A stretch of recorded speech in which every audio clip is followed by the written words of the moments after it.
Compounding एक ऐसा process है जो आपके कॉर्पस को टाइम के साथ ग्रो करने में हेल्प करता है। मतलब जो प्रॉफिट आपको एक साल में मिला, वो प्रॉफिट भी अगले सालों में इन्वेस्ट होकर नए प्रॉफिट क्रिएट करेगा।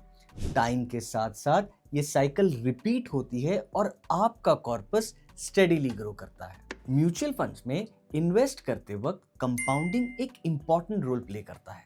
आज के वीडियो में हम डिटेल में समझेंगे कि कंपाउंडिंग क्या है, ये कैसे काम करता है और म्यूचुअल फंड्स में इसका बेनिफिट कैसे लिया जा सकता है। What is compounding? Simple words में कंपाउंडिंग का मतलब है कि आपका पैसा सिर्फ अपने अमाउंट पर ही नहीं बल्कि उसके ऊपर बने रिटर्न्स पर भी ग्रो करता है। चलिए एक एग्जांपल से समझते हैं। मान लीजिए आपने 1000 रुपए इन्वेस्ट किए, उस पर आपको 10% रिटर्न मिला, तो अगले साल आपके पास 1100 रुपए हो गए। अगला 10% अब 1100 पर मिलेगा जो बनेगा 110 रुपए। मतलब अब पैसा अपने इंटरेस्ट पर भी इंटरेस्ट कमा रहा है। अब देखते हैं how compounding works in mutual funds. Mutual funds आपको नॉर्मल फिक्स्ड डिपॉजिट की तरह इंटरेस्ट नहीं देता है। यहाँ पैसा ग्रो होता है नेट एसेट वैल्यू और एनएवी के थ्रू। मतलब आपके फंड का जो एनएवी है, अगर वो बढ़ता है तो आपके इन्वेस्टमेंट की वैल्यू भी बढ़ जाती है। ये एनएवी फंड के अंडरलाइंग एसेट्स जैसे कि स्टॉक्स, बॉन्ड्स एक्सेट्रा के परफॉर्मेंस पर डिपेंड करता है। कंपाउंडिंग यहाँ कैसे बेनिफिट देती है? अगर आप ग्रोथ ऑप्शन चूज करते हो तो जो भी रिटर्न्स आपको मिलते हैं वो ऑटोमेटिकली वापस फंड में री इन्वेस्ट हो जाते हैं। इस री इन्वेस्टमेंट से आपका कॉर्पस बड़ा हो सकता है। मतलब आपके अगले साल के रिटर्न्स एक बिगर बेस पर कैलकुलेट हो सकते हैं। म्यूचुअल फंड्स में एनएवी प्लस री इन्वेस्टमेंट दोनों मिलकर कंपाउंडिंग को एक बूस्ट देते हैं। छोटी छोटी कॉन्ट्रीब्यूशंस भी टाइम के साथ रिजल्ट्स ला सकती है।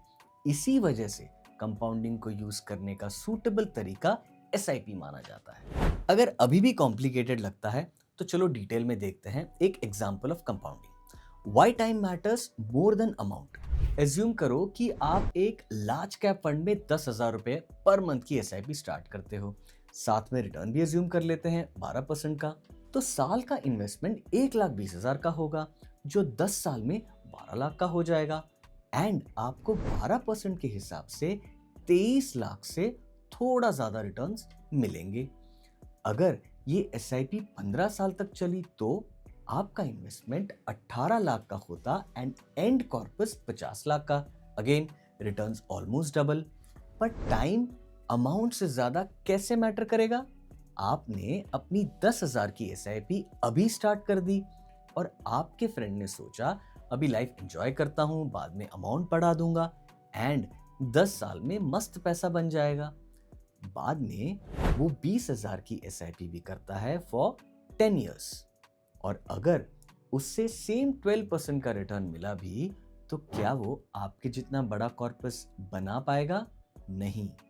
कैलकुलेट करके देखो, आपके 50 लाख रुपए की कंपैरिजन में उसके सिर्फ 46 लाख यानी कि 46 लाख रुपए होते हैं। अभी हम ये सिंपल कैलकुलेशन तो समझ गए, बट म्यूचुअल फंड्स में रिटर्न्स दो तरीके से कैलकुलेट होते हैं। तो चलिए देख लेते हैं। CAGR versus XIRR. ये थोड़ा टेक्निकल है, सो पे अटेंशन। सीएजीआर यानी कंपाउंड एनुअल ग्रोथ रेट आपको बताता है कि आपके पैसे की एवरेज एनुअल ग्रोथ कितनी रही। ये सिंपल है, एकदम स्कूल रिपोर्ट कार्ड के परसेंटेज जैसा।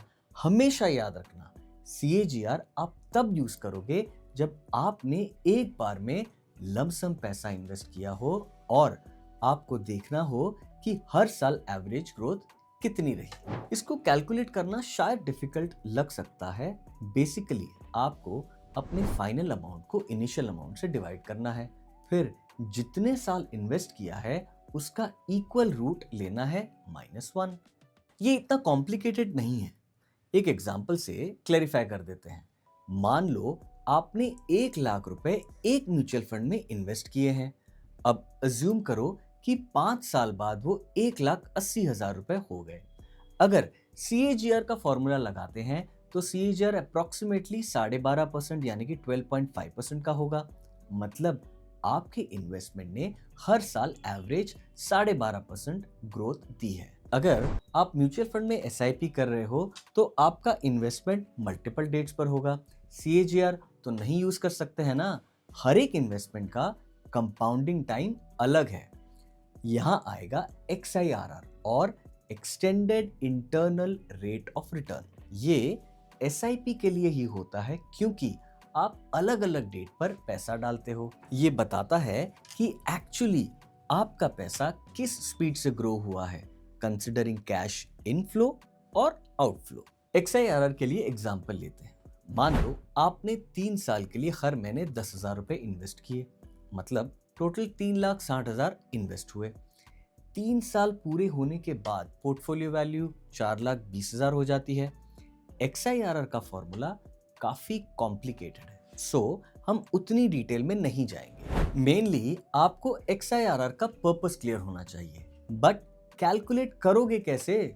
इसके लिए आपको Bajaj Finserv AMC XIRR calculator जैसे ऑनलाइन टूल्स मिल जाएंगे, जिसमें आप डेट्स के साथ इनफ्लो और आउटफ्लो की वैल्यू डाल के कैलकुलेट कर सकते हो।